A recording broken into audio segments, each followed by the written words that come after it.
Michael, we just had a really interesting conversation with the Vice President of the European Commission, Valdis Dombrovskis. The language that was chosen today when this agreement was struck regarding Boeing and Airbus didn't mention China. I came back from the G7 last week. I have to say the language cautious on China as well.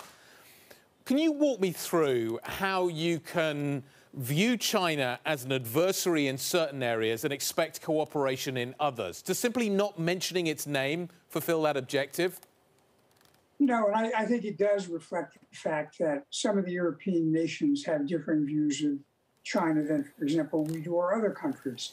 For example, Hungary has been doing quite a bit of business with China through the Belt and Road Initiative.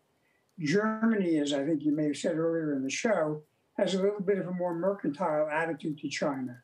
The U.S., the U.K., and now France, I think, are more skeptical about Chinese technology and whether the Chinese will leverage their economic or technological power in order to advance political objectives. And therefore, we are more inclined to be careful about where we allow the Chinese to exert influence and where we allow their technology to play a critical role.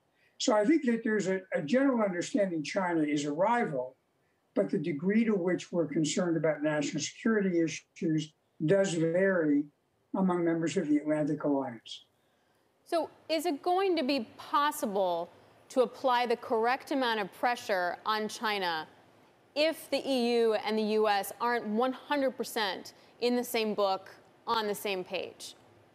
I think we'll get there because I think even if I look over the last couple of years, initially the alarms that were raised about Huawei being the technology provider for 5G as a national security risk, those were originally disregarded in Europe.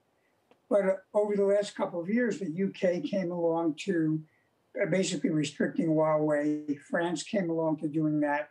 A number of other European nations did. So I do think over a period of time, as people look at the facts, there'll be more of a convergence of views. It doesn't mean we have to be in unremitting hostility, but it does mean we need to be careful and judicious about impacts on our national security. Michael, let's turn our attention to what is happening with the meeting tomorrow with Vladimir Putin. How does President Biden push back, roll back, in the old Cold War terminology, what Russia is doing right now? What do you think needs to be achieved in that meeting? Well, first of all, we've seen Russia be very aggressive in cyber. We saw the SVR, the Russian intelligence service, behind a massive hack of SolarWinds, which basically embedded backdoors and vulnerabilities in literally thousands of networks that were using SolarWinds as a supply chain provider. The other thing the Russians have done is they have allowed criminal organizations to operate inside Russia as long as the victims are outside Russia. And the Russians do this in part in order to have a reservoir of reservists that they can call upon when they want to use them for national or state purposes. So we need to push back against that. We've used sanctions. We've used criminal indictments. They have been not particularly successful. And so I think the next step is to be clear to Vladimir Putin that we will take steps on our own to create effects on organizations that are carrying out cyber attacks in the U.S., whether they be state-sponsored or state-tolerated. So, Michael, in actuality, what does that look like? Like, what would be a win that then President Biden, who's not doing a press conference with President Putin, what does that look like? Well, you're not going to see a declaration of victory or a mission accomplished coming out of this summit. What I do hope you do is you give Putin an understanding there's a new sheriff in town in Washington. It's not Donald Trump who's going to go, oh, Vladimir Putin told me he's a great guy, so I believe him.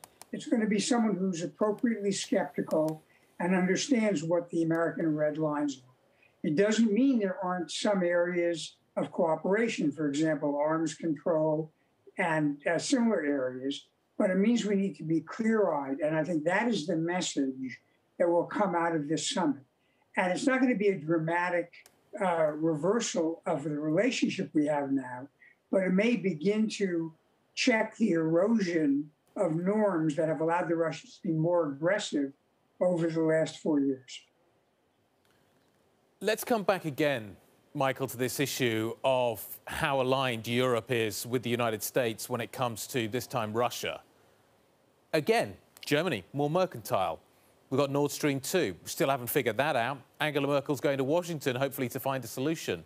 Again, how effective can the president's approach be if Europe is not unified? Well, first of all, if you go around Europe, you're going to find the vast majority of European nations are under no illusions about what Russia wants or doing business with the Russians. Go to Scandinavia, go to the Baltics, go to Central Europe, go to Eastern Europe.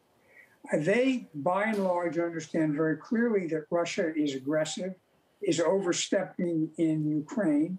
What they've done with Navalny is really shocking, and not to mention poisoning somebody in the UK.